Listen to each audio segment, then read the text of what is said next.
ہادی خانزادہ کو خود پر قابض ہوتے دیکھ وہ اس کا جسم خوف سے لرزنے لگا تھا اور پھر وہ ہوش کھو بیٹھی تھی۔ اسے بے ہوش دیکھ عریش گہرا مسکراتے پیچھے ہٹا تھا۔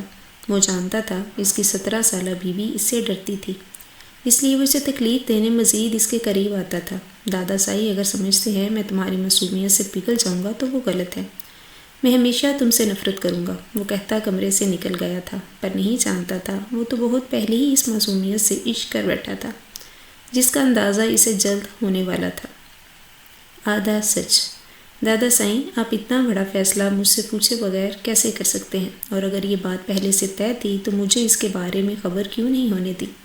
اپنا لہجہ اور اپنی آواز تھوڑی نرم رکھے، ہمیں اتنی تیز آواز کسی کی پسند نہیں ہے ہادی خانزادہ۔ ابھی ہم زندہ ہیں، جب ہم اس دنیا سے رخصت ہو جائیں گے تب آپ لوگوں کا جو دل کرے وہ کریے گا۔ ہادی نے اپنے بابا کو دیکھا تھا جو کہ خاموش کھڑے ہوئے تماشا دیکھ رہے تھے۔ انہوں نے ہادی کی جانب دیکھتے ہوئے آنکھوں میں اسے خاموش رہنے کا اشارہ کیا۔ ہادی کی والدہ نے اس کے کندھے پر ہاتھ رکھا تو ہادی خانزادہ نے اپنے دادا سے کہا، ٹھیک ہے، مجھے آپ کا فیصلہ منظور ہے، لیکن میری بھی ایک شرط ہے، جبکہ سارے گھر کی نظر اب ہادی پہ خانزادہ کے اوپر تھی۔ اس نے 2 منٹ خاموش رہنے کے بعد کہا، نکاح آپ لوگ پہلے کر چکے ہیں جب مجھے اور منہل کو ہوش نہیں تھا، اور اب رخصتی کرنا چاہتے ہیں کہ منہل اس نکاح سے باخبر ہے۔ ہادی کے دادا سائیں نے کہا، ہم اسی لیے کہہ رہے ہیں کہ ایک مرتبہ دوبارہ مصلحتاً نکاح کر لینا چاہیے، ساری برادری کے سامنے، اور رخصتی پھر منہل کی پڑھائی مکمل ہونے کے بعد۔ ہادی نے کہا، ٹھیک ہے، مجھے آپ لوگوں کی یہ بات بھی منظور ہے، لیکن دادا سائیں آپ اپنی اکلوتی جان سے پیاری پوتی کے نام یہ حویلی کر دیں گے۔ ہادی خانزادہ کی بات سن کر اس کے باپ نے بھی حیرت سے اپنے بیٹے کو دیکھا تھا جو کہ اتنی گہری ہوئی بات کہہ کر بھی مطمئن نظر آ رہا تھا۔ دادا سائیں نے کسی کو بھی بولنے کا موقع دیے بغیر کہا، ٹھیک ہے، ہم منہل کے نام یہ حویلی کریں گے، بلکہ پوری حویلی کر دیں گے، لیکن اس پر قبضے کا حق منہل کو 18 سال ہونے کے بعد ملے گا۔ ابھی وہ 17 سال کی ہے تو یہ ذمہ داری وہ نہیں اٹھا سکیں گی۔ ہادی خانزادہ نے کہا، مجھے بھی کوئی جلدی نہیں، بس بات طے ہو گئی، آپ کے مقررہ وقت پر نکاح ہو جائے گا۔ یہ بات کہہ کر وہ اس محفل سے اٹھ کر چلا گیا تھا، جبکہ باہر نکلتے ہی اس کی نظر منہل پہ گئی جو ایک بہت بڑے ٹیڈی بیئر کے ساتھ بیٹھی ہوئی کھیل رہی تھی۔ ہادی خانزادہ نے حیرت سے چھوٹے پیکٹ کو دیکھا تھا جس نے 26 سالہ نوجوان کی زندگی پر فل سٹاپ لگا دیا تھا۔ ہادی خانزادہ اس کی جانب بڑھ رہا تھا، تبھی منہل کی نظر ہادی پر بھی گئی۔ وہ سر پر پاؤں رکھ کے اپنے کمرے کی طرف بھاگی تھی۔ ہادی خانزادہ نہ چاہتے ہوئے بھی مسکرانے لگا تھا۔ وہ اچھی طرح جانتا تھا کہ منہل اس سے کتنا زیادہ ڈرتی ہے۔ منہل نے بہت زور سے دروازہ بند کیا تھا جبکہ ہادی مسکراتا ہوا گاڑی کی جانب چل دیا اور سوچنے لگا کہ ایک مفت کا انٹرٹینمنٹ مل جائے گا منہل سے شادی ہونے کے بعد۔ ویسے بھی وہ بچی ہے، کسی چیز کی کوئی ڈیمانڈ نہیں کرے گی، آسان ہو گئے حالات کو اپنے قابو میں کرنا۔ ابھی وہ یہ سب سوچ ہی رہا تھا تبھی اس کے فون پر مونا کی کال آنی شروع ہو گئی۔ ہادی نے پرجوش مسکراہٹ کے ساتھ وہ کال اٹھائی اور اس سے 5 منٹ میں آنے کا کہہ کر گاڑی سٹارٹ کر دی۔ تھوڑی دیر بعد ہادی اپنے دوست کے اپارٹمنٹ میں مونا کے ساتھ بیٹھا ہوا تھا۔ مونا اس کے کالج کی دوست تھی، لیکن مونا چاہتے ہوئے بھی اسے پسند کرنے لگا تھا اور مونا بھی اسے بہت محبت کرتی تھی۔ یہ ہادی خانزادہ کو لگتا تھا، اصل میں مونا اس کے دوست سے زیادہ محبت کرتی تھی۔ دونوں ہی دغا باز تھے، اس کی دولت کی وجہ سے ہادی کے ساتھ رابطے میں تھے اور ہادی کو لگتا تھا کہ اس کے دوست ہیں۔ وقت آنے پر ان کا بھی راز کھلنے والا تھا، لیکن فی الحال تو ہر انسان دوسروں پر اندھا اعتماد کر کے چوٹ کھاتا ہے۔ یہی حال ہادی خانزادہ کا تھا۔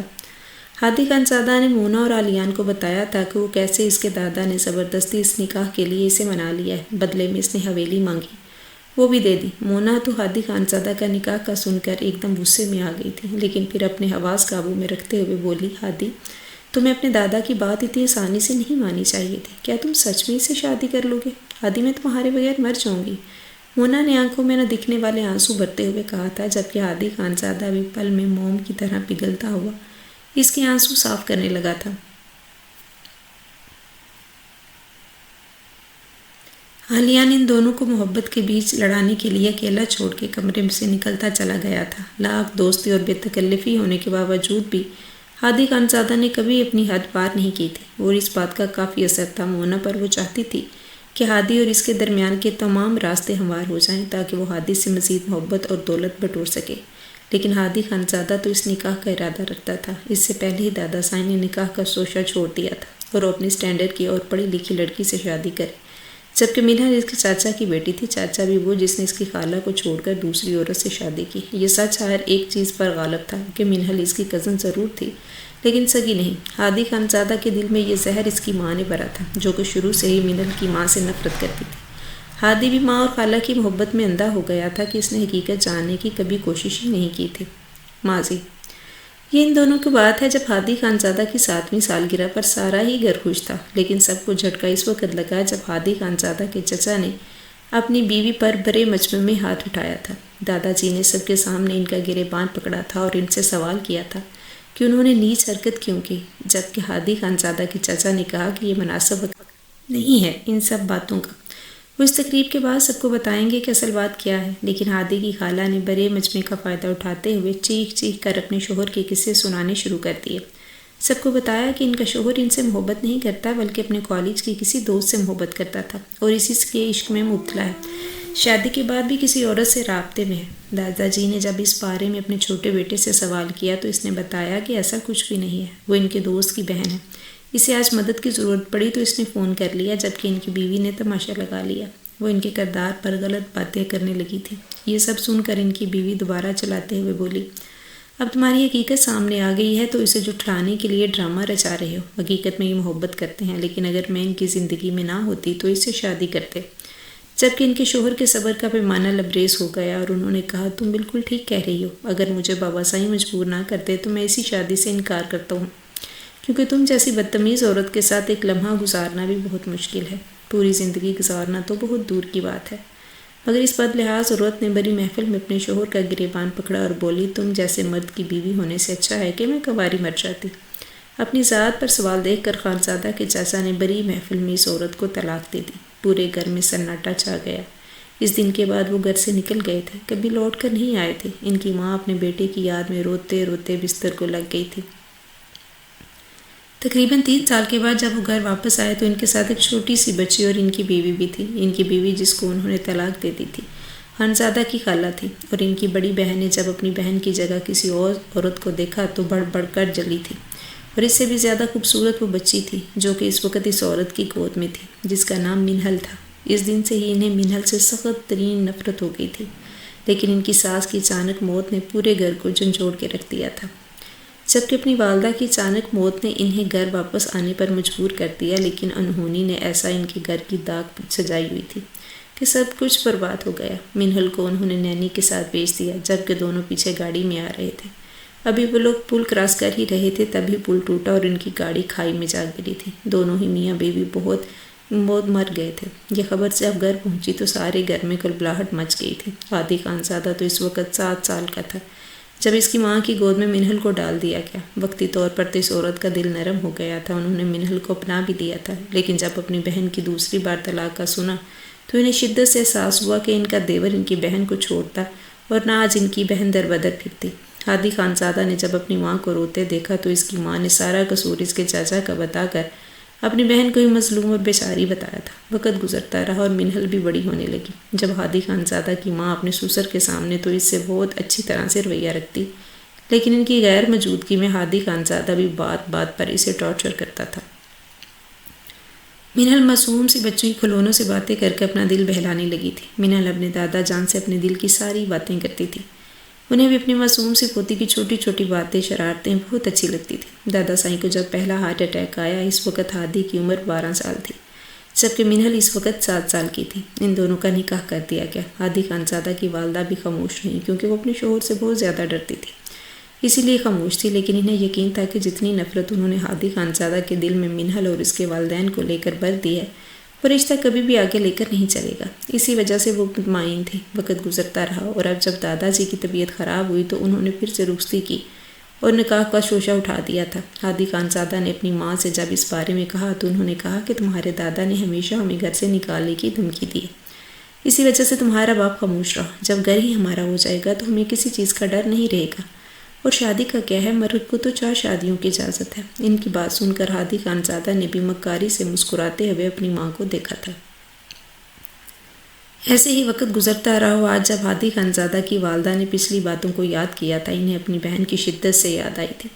جو اس وقت پاگل خانے میں بند تھی کیونکہ وہ ذہنی طور پر بیمار تھے۔ انہوں نے دل میں عہد کر لیا تھا کہ وہ کبھی بھی منہل کو اپنی بہو کے طور پر قبول نہیں کریں گی، وہ اسے سکون سے ایک لمحہ رہنے نہیں دیں گی۔ ہادی خانزادہ رات گئے گھر واپس آیا۔ جب ہی وہ گھر میں داخل ہوا اچانک کسی کی چیخنے کی آواز آئی۔ ہادی خانزادہ دیوانوں کی طرح منہل کے کمرے کی طرف بھاگا تھا جو کہ ایک چھپکلی کی وجہ سے چیخیں مار رہی تھی۔ ہادی نے جب اسے اس طرح چیختے ہوئے دیکھا تو اسے بہت زیادہ غصہ آیا۔ چھپکلی تو ان کی اس جگہ سے ہٹ گئی تھی لیکن منہل کی چیخیں رکنے کا نام نہیں لے رہی تھی۔ ہادی نے منہل کے دونوں بازو جھنجھوڑے اور اسے آنکھیں کھولنے کو کہا۔ جیسے ہی منہل نے آنکھیں کھولی تو ہادی خانزادہ کو اپنا دل ڈوبتا ہوا محسوس ہوا تھا، کیونکہ جتنا وہ اس لڑکی سے دور جانے کی کوشش کرتا تھا اس کی سرمئی آنکھیں اتنا ہی ہادی خانزادہ کو اپنی جانب کھینچتی تھی۔ ہادی خانزادہ کو دیکھ کر منہل کی رہی صحیح ہمت بھی جواب دے گئی تھی۔ اس سے پہلے کہ وہ بے ہوش ہوتی، ہادی خانزادہ نے اس کے بال گدی سے پکڑتے ہوئے چہرہ اپنے قریب کیا اور بولا، تم بے شک بہت خوبصورت ہو، لیکن کہتے ہیں نا ہر چمکنے والی چیز سونا نہیں ہوتی، ایسے ہی تمہاری کوئی اوقات نہیں ہے میری نظروں میں، اور تم یہ جو اوچھی اوچھی حرکتیں کر کے سمجھتی ہو کہ مجھے حاصل کر لو گی، مجھے زہر لگتی ہو، تم سے اور زیادہ نفرت ہونے لگتی ہے مجھے۔ میں نے تم سے کہا بھی تھا کہ دادا جان کو منع کر دو کہ میں رخصتی نہیں چاہتا اور نہ ہی تمہیں اپنے ساتھ رکھنا چاہتا ہوں، پھر تم نے ایسا کیوں نہیں کیا؟ جبکہ منہل خوف سے پیلی پڑتی ہادی خانزادہ کو دیکھ کر کانپنے لگی تھی۔ منہل نے ہمت بڑھاتے ہوئے کہا، میں نے دادا جی کو منع کرنے کی بہت کوشش کی لیکن وہ نہیں مانے، آپ انہیں منع کرتے، میں بھی نہیں چاہتی کہ آپ اور میں۔ کیا مطلب تم نہیں چاہتی؟ تم ہوتی کون ہو فیصلہ کرنے والی؟ تمہیں یہ حق کس نے دیا؟ تمہاری اوقات ہے کیا کہ تم کوئی رائے پیش کرو، اس رائے پہ عمل کیا جائے؟ میں جو کروں گا وہ کروں گا، لیکن تم سے جتنا کہا ہے تم صرف اتنا کرنا۔ تم ہو کہ مجھے یہ کہہ رہی ہو کہ میں تمہارا حکم مانوں؟ واہ بی بی، یہ حویلی بے شک تمہاری ملکیت میں ہے لیکن تم میری بیوی ہو، میری منکوہ ہو، میری بغیر اجازت تو تمہیں ایک پتہ ہلانے کی بھی اجازت نہیں ہے۔ اگر تم نے اپنی اوقات سے بڑھ کر کچھ بھی کرنے کی کوشش کی تو یاد رکھنا منہل ہادی خانزادہ، میں تم پر زمین تنگ کر دوں گا۔ وہ منہل کو ایک جھٹکے سے چھوڑتا ہوا کمرے سے نکلتا چلا گیا تھا، جبکہ منہل نے کانپتے ہوئے ہاتھوں سے دروازہ بند کیا تھا۔ وہ زاروں قطار رونے لگی تھی۔ شروع سے ہی ہادی اس کے ساتھ ایسا کرتا تھا، چھوٹی چھوٹی باتوں پہ اس کو مارنے کی دھمکیاں دیتا تھا۔ اکیلے میں اگر کبھی مل جاتا تو اسے ایسے خوفزدہ کرتا کہ منہل راتوں کو بھی نہیں سو پاتی تھی، جبکہ دوسری طرف اس کی ماں دسیوں ملازم ہونے کے باوجود بھی منہل سے کام کرواتی تھی۔ جس دن دادا جان ہسپتال جاتے اس دن تو منہل کی شامت آ جاتی تھی، کیونکہ وہ ملازموں کے ساتھ ہی کھانا کھاتی اور انہی کے ساتھ کام کرتی۔ سارے ملازمین بھی اس کی ساس کے غلام تھے، وہ ان کے خلاف کوئی بھی بات نہیں کرتے تھے۔ منہل نے بہت بار سوچا کہ دادا جان سے بات کرے لیکن گھر کے ماحول خراب ہونے کی وجہ سے وہ خاموش رہی، جبکہ اس کی ساس کی یہ چیز اسے سکون دیتی تھی کہ انہوں نے آخر اپنے دیور کی بیٹی کو غلام بنا ہی لیا۔ وہ ہمیشہ یہ دعا کرتی کہ کاش اس کا باپ زندہ ہوتا۔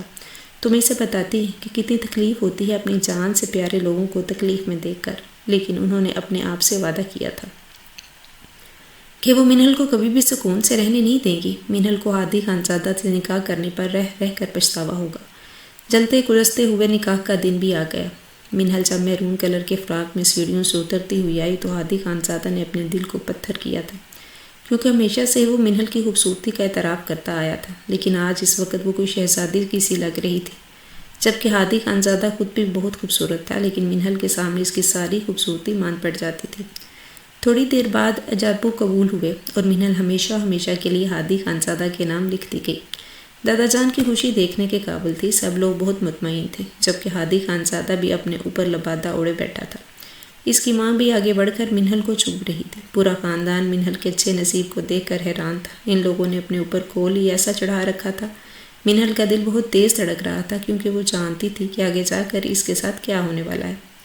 دادا جی نے ہادی خانزادہ سے کہہ دیا تھا کہ وہ منہل کو آگے پڑھنے کے لیے نہ روکے۔ ہادی خانزادہ نے خوش دلی سے اس بات کو قبول کر لیا تھا، لیکن اس کے دل میں جو چوٹ تھا وہ خود جانتا تھا۔ منہل اس وقت سجے سجائے کمرے میں بیٹھی ہوئی تھی۔ تبھی ہادی خانزادہ کمرے میں داخل ہوا تو منہل کرنٹ کھا کر بیڈ سے اٹھی تھی، جبکہ ہادی خانزادہ نے کمرے کا نقشہ بدل کے رکھ دیا تھا۔ وہ منہل کو چھوڑ کے ہر چیز کو تہس نہس کر رہا تھا، جانتا تھا کہ اگر اس نے ایک نظر منہل کو دیکھ لیا تو اپنے آپ پر قابو نہیں رکھ سکے گا۔ لیکن منہل چیخنے لگی، تبھی ہادی خانزادہ نے اس کے منہ پر ہاتھ رکھا۔ منہل نے خوف سے آنکھیں بند کی تھی۔ ہادی خانزادہ اس کے کان کے قریب جھک کر بولا، اگر تمہارے منہ سے آواز نکلی ہمیشہ ہمیشہ کے لیے تمہیں گونگی کر دوں گا۔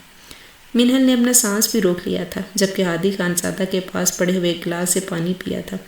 منہل واپس بیڈ پر بیٹھی تھی۔ ہادی خانزادہ ایک مرتبہ پھر اس کے روبرو آیا اور اس کے دونوں کندھے جو جوڑتے ہوئے بولا، جس جگہ تم بیٹھی ہو اس جگہ بیٹھنے کی تمہاری اوقات نہیں ہے، اس جگہ میری مونا کی تھی۔ تمہیں پتہ ہے تم نے کیا کچھ کیا ہے میرے ساتھ؟ شروع سے ہی تم نے میری حق تلفی کرائی آتی ہو۔ مجھ سے زیادہ دادا جان تم سے محبت کرتے ہیں۔ جائیداد کا وارث انہوں نے تمہیں بنا دیا۔ میری ماں تم سے محبت کرتی ہے، میرا باپ تم پہ جان دیتا ہے۔ اب میری ایک زندگی تھی، اس میں بھی تم گھس آئی ہو۔ میری ایک زندگی تھی منہل، ایک زندگی میں چاہتا تھا کہ میں عیش و آرام سے گزاروں، اپنی مرضی کی لڑکی سے شادی کروں۔ یہ جو تمہارا حسن ہے نا، میرا دل کرتا ہے اس کو داغدار کر دوں، لیکن میں تمہیں اتنی آسان سزا نہیں دوں گا۔ میں تمہیں ساری زندگی تڑپا تڑپا کر رکھوں گا، لیکن تمہیں موت نہیں نصیب ہونے دوں گا۔ یاد رکھنا میری بات۔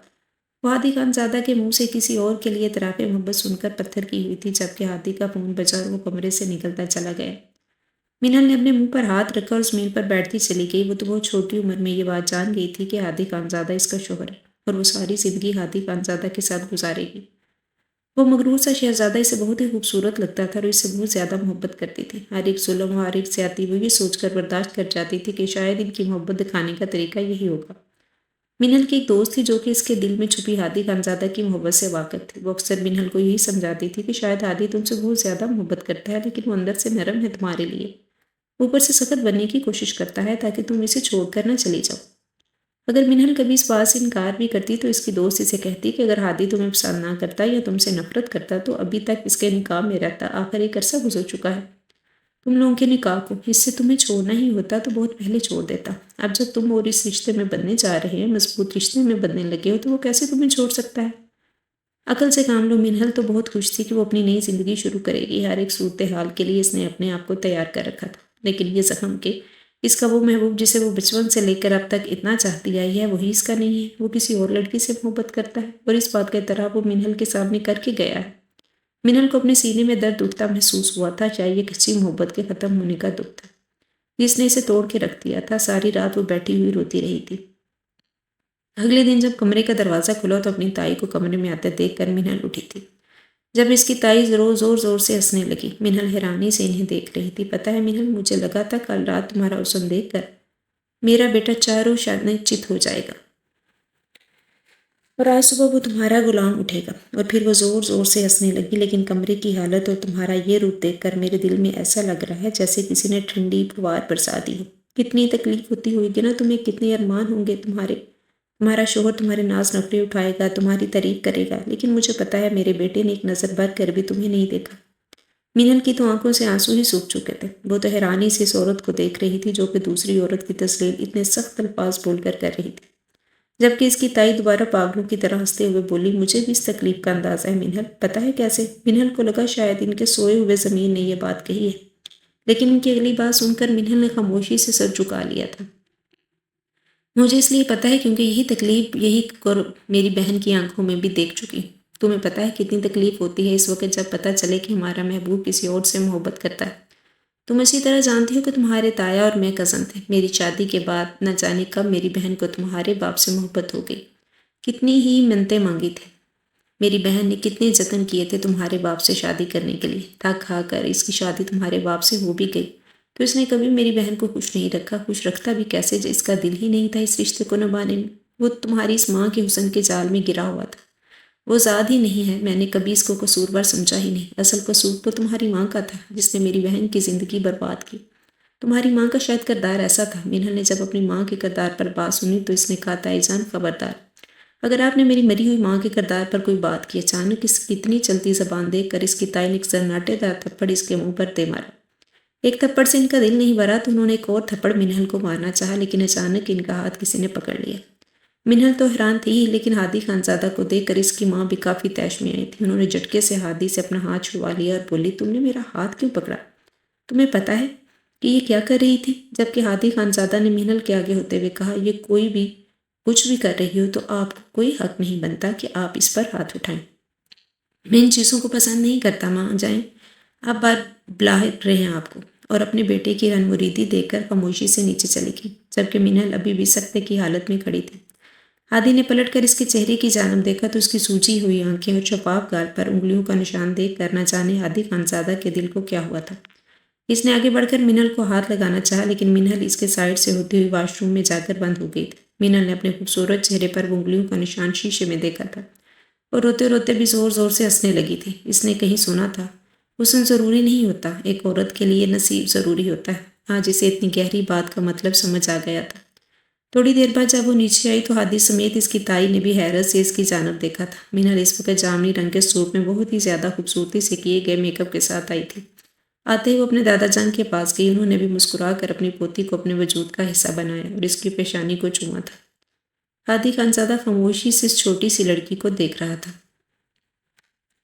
جو کہ ڈرامہ کرنے میں بھی اس سے زیادہ ماہر تھی۔ تائی جان کی جانب دیکھتے ہوئے دادا سائی نے کہا، دیکھ لو بہو، ہماری بہو کی کتنی خوبصورت لگ رہی ہے، جبکہ انہوں نے ایک نظر مینل کو دیکھا اور زبردستی مسکراہٹ سجاتے ہوئے کہا، ماشاءاللہ، بالکل ٹھیک کہہ رہے ہیں ابا حضور۔ مینل ہر ایک چیز سے بیگانی ہو کر دادا جان کو ناشتہ کروا رہی تھی اور اس کے بعد انہیں دوائی دینے کے لیے ان کے کمرے میں چلی گئی۔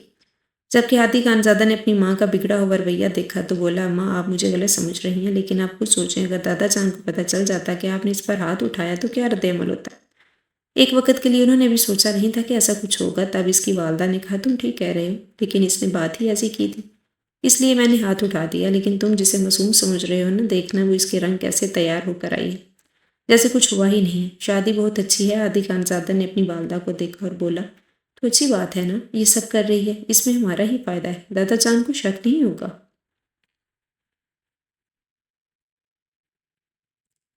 کہ اس کے ساتھ ہم لوگوں کا رویہ کیسا ہے۔ اگر وہ دادا جان کو بتا دے کہ آپ نے اس پر ہاتھ اٹھایا ہے تو دادا جان کا رد عمل اور بابا کا رد عمل آپ مجھ سے بہتر جانتی ہیں اور سمجھ سکتی ہیں۔ آئندہ اس طرح کے رویے سے گریز کیجیے گا، ورنہ بنا بنایا کھیل خراب ہو سکتا ہے۔ ہادی خانزادہ کو مونا کی کال آئی تو وہ گھر سے نکلتا چلا گیا، جبکہ اس کی والدہ نے اس کی پشت دیکھی اور کہا، تم جو کچھ کر لو میرا دل کرے گا میں وہی کروں گی، اس کا تو میں وہ حال کروں گی کہ یہ چہرہ آئینے میں دیکھنے سے ڈرے گی۔ اور اپنی ہی سوچ کے برعکس گھوڑے دوڑا رہی تھی۔ شام کے وقت جب منہل اپنے کمرے میں واپس گئی تو ملازموں نے پورا روم صاف کر دیا تھا۔ منہل نے وہاں ایک بڑا صوفہ بھی رکھوا لیا تھا جس پر وہ رات سونے کا ارادہ رکھتی تھی۔ دن بھر اس کی تائی نے کوئی بات نہیں کی تھی۔ رات کو دادا جان کو دوائی دینے کے بعد کمرے میں آئی اور صوفے پر لیٹ کر سو گئی تھی۔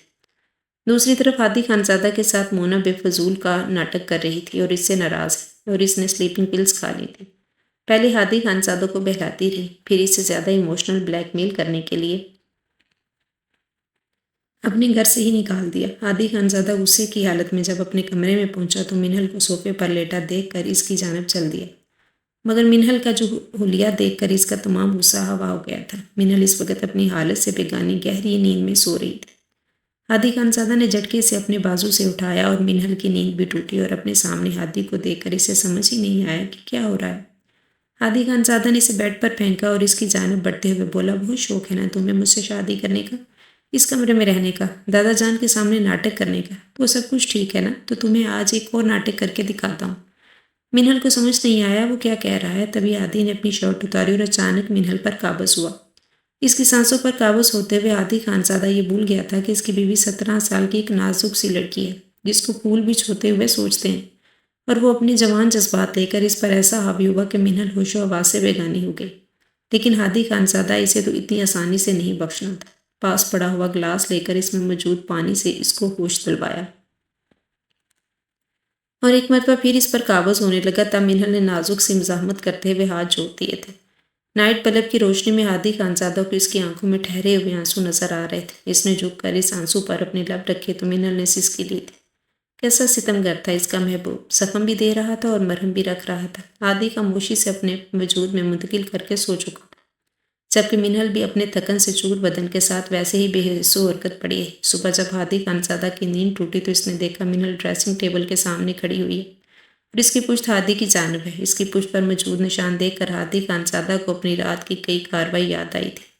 منہل اس کی جانب ایک نظر بھی نہیں دیکھا تو ہادی خانزادہ اٹھا اور جا کر منہل کے کندھے پر ہاتھ رکھا تو ایسے معلوم ہوا جیسے اس نے آگ کو چھو لیا ہے۔ جسے منہل کا رخ اپنی جانب کیا تو اس کے ہونٹ کا کنارہ زخمی اور گردن پر طرح طرح کے نشان دیکھ کر ہادی خانزادہ نے اپنی مٹھیاں بھینچی تھیں، جبکہ منہل تو ہادی خانزادہ کو دیکھ کر خفی سے رخ موڑ گئی تھی۔ ہادی خانزادہ اس کے کندھے پر موجود زخم کو سہلا رہا تھا اور ذرا نرم لہجے میں بولا، تم اچھی طرح جانتی ہو ان زخموں کو کیسے چھپانا ہے، جیسے کل امی کے دیے ہوئے تھپڑ کا نشان چھپا رہی تھی۔ منہل نے اس کی جانب دیکھ کر بولی، بے فکر رہیں، ویسے بھی میں منافقوں میں رہ کر منافقت سیکھ چکی ہوں۔ یہ بات کہہ کر منہل دوپٹہ اوڑھتی کمرے سے نکلتی چلی گئی تھی، جبکہ ہادی خانزادہ کے دل کو کچھ ہوا تھا۔ شاور کے نیچے کھڑا ہو کر وہ یہی سوچ رہا تھا کہ شاید اس نے کچھ غلط کر دیا، لیکن پھر وہ اس کی بیوی تھی، اس پر حق رکھتا تھا۔ اسے کچھ غلط نہیں لگا، لیکن جب وہ نیچے اترا تو اپنی ماں کے ہاتھ میں منہل کے بال دیکھ کر اسے بہت غصہ آیا تھا۔ اس نے آگے بڑھ کر اپنی ماں کے ہاتھ سے منہل کے بال چھڑوا لیے تھے۔ تبھی دادا جان نے یہ منظر دیکھا تو کچھ بولنے لگے، مگر اس سے پہلے کہ وہ بے ہوش ہو گئے۔ ڈاکٹر کے پاس لے کر گئے تو پتہ چلا انہیں میجر ہارٹ اٹیک آیا ہے اور ان کی حالت بہت زیادہ خطرے میں ہے۔ اس وقت منہل نماز پڑھ رہی تھی اور رو رو کر اپنے ایک مخلص رشتے کے لیے دعائیں خیر مانگ رہی تھی کہ جیسے ہی ڈاکٹر باہر آیا تو منہل کو جو خبر سننے کو ملی وہ سن کر ایک دم اسے چکر آ گیا تھا۔ دیوار کا سہارا نہ ملتا تو زمین بوس ہو جاتی۔ ڈاکٹرز نے کہا تھا اس کے دادا جان کے پاس وقت بہت کم ہے، شاید عمر کا تقاضا ہے، وہ کچھ نہیں کر سکتے۔ جبکہ ہادی خانزادہ سمیت پورے گھر کو سانپ سونگھ گیا تھا۔ منہل سب سے پہلے ہوش میں آتے ہی اندر کمرے کی جانب گئی تھی جب دادا جان مشینوں میں لیٹے ہوئے تھے۔ منہل کے پیچھے ہادی خانزادہ بھی کمرے میں داخل ہوا تھا۔ دادا جان نے مسکراتے ہوئے ان دونوں کو دیکھ کر اپنے پاس آنے کا اشارہ کیا تھا۔ منہل تو اپنے دل پر پتھر رکھ کر ان کی جانب گئی تھی، جبکہ ہادی خانزادہ نے اسے اپنے بازوں کے حصار میں لیا تھا۔ دادا جان نے ان دونوں کے ہاتھوں کو نکاہت سے بولے، بچوں میں جانتا ہوں میرے پاس وقت بہت کم ہے، تمہارا میرا قیمتی اثاثہ ہو۔ میری بہت خواہش تھی کہ تم لوگوں کو ایک دوسروں کے ساتھ ہنستا کھیلتا دیکھو، لیکن شاید میں نے غلط کیا، تم لوگوں کی زندگیوں کا فیصلہ تمہاری اجازت کے بغیر کیا۔ ہادی اگر ہو سکے تو بیٹا مجھے معاف کر دینا، مجھے لگا تھا جسے منہل تمہیں بہت محبت کرتی ہے تم بھی اس سے محبت کرتے ہو، لیکن میرے لگنے سے کیا ہوتا ہے حقیقت تو مجھے پتہ نہیں تھی۔ بس میں تم سے ایک درخواست کرنا چاہتا ہوں کہ میرے جڑے ہوئے ہاتھوں کی لاج رکھ لینا اور منہل کو کوئی تکلیف نہ دینا، ورنہ میں اس کے باپ کو جا کر کیا منہ دکھاؤں گا؟ میں نے تو اس کو کبھی ایک کڑوی نظر سے دیکھا بھی نہیں ہے، تمہاری بیوی ہے، تم سے اس کے بارے میں سوال کیا جائے گا۔ اپنی آخرت سنوار لو میرا بیٹا۔ منہل مجھے یقین ہے تم ایک اچھی بیوی اور بہو ثابت ہوگی، بس اپنے دادا جان کی بات پر عمل کرنا۔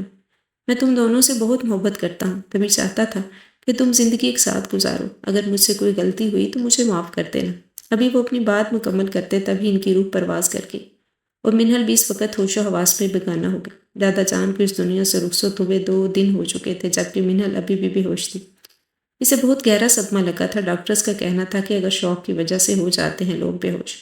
ہادی کو تو سمجھ ہی نہیں آ رہا تھا کہ وہ کیا کرے۔ تبھی اس کی ماں کمرے میں آئی اور اپنے بیٹے کو اندھیرے میں بیٹھا دیکھا بولی، تم یہ کیا جذباتی بن سے فیصلہ لے رہے ہو؟ خود کو اندھیروں میں بند کر بیٹھے ہو۔ میرے بے وقوف بیٹے، اب تو وقت ہے راج کرنے کا۔ ساری سلطنت ہمارے ہاتھ میں آ چکی ہے، اب وقت ہے ہادی، جو ہم نے سوچا ہے وہی ہوگا۔ تم منہل کو طلاق نہ دو بلکہ اس لڑکی مونا سے شادی کر لو۔ اس طرح تمہارے دادا جان کا اور تمہارا آخری وعدہ بھی پورا ہو جائے گا۔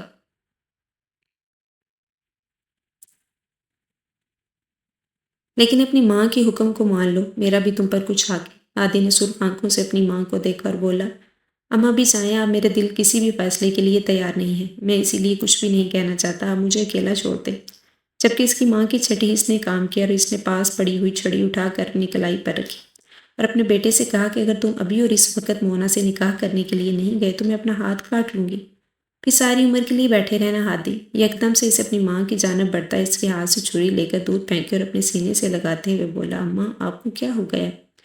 آپ میرے ساتھ ایسا کیوں کر رہی ہیں؟ انہوں نے اپنے بیٹے کے ساتھ سے نکلتے ہوئے کہا، کیونکہ میرا یہ حکم ہے، تم مجھ سے کوئی سوال نہ کرنا، بس میری بات ماننا۔ ماں کا بھی کوئی حق ہوتا ہے، اگر تم نے ایسا نہ کیا تو میں تمہیں اپنا دودھ نہیں بخشوں گی۔ جب تک تم مونا سے نکاح کر کے اس گھر میں نہیں لاتے میں کھانے کا نوالہ اپنے حلق سے نہیں اتاروں گی۔ وہ یہ بات کہہ کر چلی گئی تھی۔ جبکہ ہادی 2 گھنٹے بعد کمرے سے نکلا تو اس نے ملازموں کو اپنی ماں کے پاس کھڑے ہوئے دیکھا تھا، جو کہ انہیں بی پی کی دوائی دے رہی تھی اور وہ انکار کر رہی تھی۔ ہادی نے آگے بڑھ کر انہیں دوائی دینی چاہی تو انہوں نے کہا کہ میں دوائی نہیں کہوں گی جب تک تم نے کہا نہیں۔ ہادی میں اپنی ماں کو بے چارگی سے دیکھا اور بولا، ٹھیک ہے اماں، میں آپ کی بات مانوں گا۔ یہ کہتے ہوئے ہادی گھر سے نکل گئے۔ سارے راستے اس کی آنکھوں کے گوشے نم رہے۔ منہل کا رہ رہ کر اسے خیال آ رہا تھا، ابھی ہادی کچھ کرتا تبھی اسے کار کے اندر مونا اور اس کے دوست عالیان نظر آئے۔ اس نے سوچا کہ ان دونوں کو کہتا ہے اس کی گاڑی میں آ جائیں، پھر چل کر بات کرتے ہیں، لیکن وہ لوگ ایک انجان راستے پر جاتے ہوئے نظر آئے۔ ہادی اچانک سے ان کا پیچھا کرنے لگا تھا۔ وہ لوگ ایک بنگلے میں اتر گئے تھے۔ ہادی بھی ان کے پیچھے گیا، لیکن جو باتیں اس نے سنی وہ سن کر ہادی خانزادہ کو احساس ہوا تھا کہ دل نہ ٹوٹنا اور اعتماد کا ٹوٹنا کسے کہتے۔ اس وقت مونا بہت ہی نازیبا انداز میں عالیان کے قریب بیٹھی ہوئی تھی اور عالیان اس سے بتا رہا تھا کہ ہادی کے بوڑھے دادا کا انتقال ہو گیا ہے۔ جبکہ مونا نے کہا، بہت ہی اچھا ہوا، اس بوڑھے سے جان چھوٹی۔ اب ہادی خانزادہ کو قابو کرنا اور بھی آسان ہو جائے گا۔ اس سے حویلی میں نام کروا لوں گی اور پھر اسے نیند کی گولیاں دے کر ہم دبئی روانہ ہو جائیں گے۔ ان لوگوں کا پلان سن کر ہادی خانزادہ نے قدم آگے بڑھائے تھے، لیکن اگلی بات پر اس کے قدم وہیں رکے تھے۔ وہ تو میرے سر پر پڑ گیا عالیان، تم تو اچھی طرح جانتے ہو نا میں تم سے محبت کرتی ہوں۔ یہ تمہارا ہی جھانسا تھا کہ اسے دولت کی وجہ سے کچھ دن بہلا کر رکھوں، لیکن وہ تو میرے عشق میں پڑ گیا۔ ہادی خانزادہ نے اپنے غصے کو کنٹرول کیا اور خاموشی سے وہاں سے نکلتا چلا گیا۔ سارے راستے وہ بہت تیز ڈرائیونگ کرتا آیا تھا۔ اچانک اس کی گاڑی کا توازن برقرار نہ رکھ سکی اور ایک جانب ٹرک سے اتر کر درخت سے ٹکرا گئی تھی۔ تبھی ہادی خانزادہ نے کھلی ہوا میں سانس لیتے ہوئے خود کو مطمئن کرنا چاہا، لیکن منہل کی زخمی آنکھوں سے یاد آئیں، جسے اسے احساس ہوا کہ کتنی تکلیف ہوتی ہے جب اپنا محبوب دغا باز نکلے۔ دادا جان کے الفاظ اور منہل کی آنکھوں کا دکھ صاف صاف بیان کر رہا تھا کہ ہادی خانزادہ سے عشق کرتی ہے، لیکن ہادی نے کیا کیا اس معصوم پر؟ ذرا رحم نہیں آیا، اس سے معصومیت چھین لی۔ اکلوتا سہارا اس کا ہادی خانزادہ ہے، اس دنیا میں محرم رشتہ۔ وہ اسے اکیلا کر کے کیا ثابت کرنا چاہتا تھا؟ اللہ نے اسے منہ کے بل زمین پر دے مارا تھا۔ ہادی خانزادہ نے جلد ہی گاڑی سٹارٹ کر کے ہسپتال کی جانب گیا، جہاں منہل اس وقت نیم غنودگی میں لیٹی ہوئی تھی۔ ہادی نے آگے بڑھ کر اس کا ہاتھ تھاما اور اس پر لب رکھے۔ جبکہ منہل نے آنکھیں کھولی تو ہادی کو دیکھا اور اٹھ بیٹھی۔ ہادی کے سینے سے لگ کے زاروں قطار روئی تھی، دادا جی کے بارے میں اس سے سوال کر رہی تھی۔ ہادی نے اسے اور بھی مضبوطی سے اپنی باہوں میں قید کیا تھا۔ منہل نے جب یہ بات محسوس کی تو سر اٹھا کے ہادی کی جانب دیکھا۔ ہادی نے مسکراتے ہوئے اس کی آنکھوں پر لب رکھے تھے اور بولا، تم روتے ہوئے ذرا بھی پیاری نہیں لگتی۔ منہل کو اس کا رویہ کچھ عجیب سا لگا تھا اور اسے الگ ہونا چاہا اور رخ موڑ گئی، جبکہ ہادی نے مسکراتے ہوئے اس کا چہرہ دوبارہ اپنی طرف کیا تھا اور ایک جسارت کرتے ہوئے پیچھا ہوا۔ منہل نے سرخ چہرے سے اسے گور رہے تھے۔ ہادی نے منہل کو ساتھ لیا گھر میں داخل ہوا۔ ہادی کو ماں نے جب مونا کی جگہ منہل کو دیکھا تو انہوں نے ہادی کی جانب قدم بڑھائے تھے اور اس کے منہ پر زناٹے دار تھپڑ مارتے ہوئے کہا کہ یہ کیا حماقت کی تم نے؟ میں نے تم سے کیا کہا تھا؟ کسے لے کر آنا ہے؟ اور تم اسے سزا کو لے کر آ رہے ہو؟ میں نے کچھ پوچھا ہے ہادی؟ خاموش کیوں کھڑے ہو؟ جواب دو۔ جبکہ ہادی نے ملازمہ سے کہہ کر منہل کو اندر کمرے میں بھیجا اور اپنی ماں سے بولا، اماں آپ جا کر کمرے میں آرام کریں، میں آپ سے بعد میں بات کرتا ہوں۔ منہل کی طبیعت ٹھیک نہیں ہے۔ جبکہ انہوں نے اپنے بیٹے کے بدلے ہوئے تیور دیکھے تو حیرت سے بولی، دماغ تو نہیں خراب ہو گیا تمہارا؟ میں کیا پوچھ رہی ہوں، تم کیا جواب دے رہے ہو؟ جبکہ ہادی نے انہیں مونا اور عالیان کے پلان کی بات بتا دی تو بولی، مخلص رشتے ہمارے پاس تھے، ہم نے ان کا اعتبار نہیں کیا اماں۔ پرانے وقتوں کو یاد کرتی ہیں تو تائی ایک ہاتھ سے نہیں بچتی۔ خالہ نے بھی جو نہ کچھ تو کیا ہوگا، تبھی تو چاچو انہیں چھوڑا ہے۔ جو ہونا تھا وہ ہو گیا ہے، وہ لوگ اپنی زندگی کاٹ چکے ہیں اور دادا جان بھی یہاں سے رخصت ہو گئے ہیں۔ منہل اور ہمیں خاندان خون ہے، میں اسے اگر گھر سے نکال دوں تو اس کے ساتھ جو برا کروں گا وہ کبھی خوش نہیں رہ سکتا۔ اماں منہل میری محبت ہے، مجھے اس بات کا احساس ہو چکا ہے کہ میں غلط راہ پر تھا، اور اب آپ پر ہے کہ آپ کس طرح اس بات کو سمجھیں گی۔ میں اپنا فیصلہ کر چکا ہوں۔ میں مرتے دم تک منہل کو نہیں چھوڑوں گا۔ منہل بیوہ ہو سکتی ہے لیکن میں اسے طلاق کسی صورت نہیں دوں گا۔ آپ کے حکم عدولی کی صورت اب مجھے بے شک قتل کرتے، لیکن میں آپ سے اف تک نہیں کہوں گا۔ ہادی خانزادہ یہ باتیں کہہ کر جا چکا تھا، جبکہ اس کی ماں نے اپنے بیٹے کی پوچھ دیکھی تھی۔ یہ سب کیا ہو گیا تھا؟ انہوں نے ایسا کچھ نہیں سوچا تھا۔ دور کھڑی منہل نے جب ہادی کی بات سنی تو مسکرا کے اس کے طرف دیکھا تھا، یعنی اس کے صبر کا صلہ اسے مل چکا تھا۔ ہادی خانزادہ نے کمرے میں قدم رکھا تو منہل کو سوتے پایا۔ وہ خود بھی منہل کے پہلو میں جا کر لیٹ گیا تھا اور اسے اپنے سینے میں منتقل کر کے گہری نیند سو چکا تھا۔ جبکہ منہل نے اس کو سوتا ہوا محسوس کیا تو سر اٹھا کر اس کے گالوں پر ایک ہلکی سی جسارت کی تھی۔ اس نے تو شروع سے ہی مغرور شہزادے کو چاہا تھا۔ جبکہ ہادی نیند میں بھی اس کا نرم لمس محسوس کر کے مسکرانے لگا تھا۔ منہل دوبارہ سے ہادی خانزادہ کے سینے پر سر رکھ کر سو چکی تھی۔ وہ اس بات کو اچھی طرح جانتی تھی کہ مرد اگر عہد کر لے تو اپنی عورت کو نہیں چھوڑے گا، تو وہ مر تو سکتا ہے لیکن اپنی عورت کو نہیں چھوڑ سکتا۔ منہل کو اللہ تعالیٰ نے اس کی آزمائش کے بدلے صبر کا پھل دے دیا تھا۔ وہ خوش تھی اور اس کی زندگی بہترین ہو گئی تھی۔ اس کی محبت اور اس کا شوہر کا ساتھ مل چکا تھا۔ منہل کی زندگی بدل چکی تھی۔ ہادی خانزادہ اس سے بہت محبت کرنے لگا تھا۔ جبکہ ہادی کی ماں نے جب اپنے بیٹے کو اتنی محبت میں ڈوبا دیکھا تو انہوں نے بھی اپنا دل بدلنے کا فیصلہ کیا اور منہل کے ساتھ انہوں نے اپنا رویہ بھی بدلا تھا، لیکن وقت بدلنے والا تھا۔ انہیں منہل بھی بہت خوش اور مطمئن تھی کہ اس کی زندگی میں ایک مرتبہ پھر سب کچھ اچھا ہونے جا رہا تھا۔ ہادی خانزادہ آج آفس سے آیا تو منہل کو ڈھونڈ رہا تھا، جو کہ اپنے صاحبزادے کے ساتھ بیٹھی پرانی تصویریں دیکھ رہی تھی۔ جب ہادی خانزادہ نے ان دونوں کو بیٹھے دیکھا تو ان کی جانب گئے۔ پہلے منہل سے ملنے کے بعد اس نے اپنے شہزادے کو گود میں اٹھایا تھا، جس نے خوبصورتی میں اپنی ماں کو بھی پیچھے چھوڑ دیا تھا۔ ہادی خانزادہ کا بیٹا ارحم خانزادہ سرمئی آنکھوں کے ساتھ اپنی ماں اور باپ کو مسکراتے ہوئے دیکھ رہا تھا۔ ان کی زندگی مکمل ہو گئی تھی۔ منہل بہت مطمئن اور خوش تھی اور اللہ تعالیٰ نے اسے زندگی کے رنگوں سے نواز دیا تھا، جبکہ تائی جان بھی اپنے پوتے پر جان دیتی تھی۔ وقت کا کام ہے گزرنا اور وہ گزر گیا۔ بے شک آزمائش کے بعد ہی انسان مطمئن ہوتا ہے۔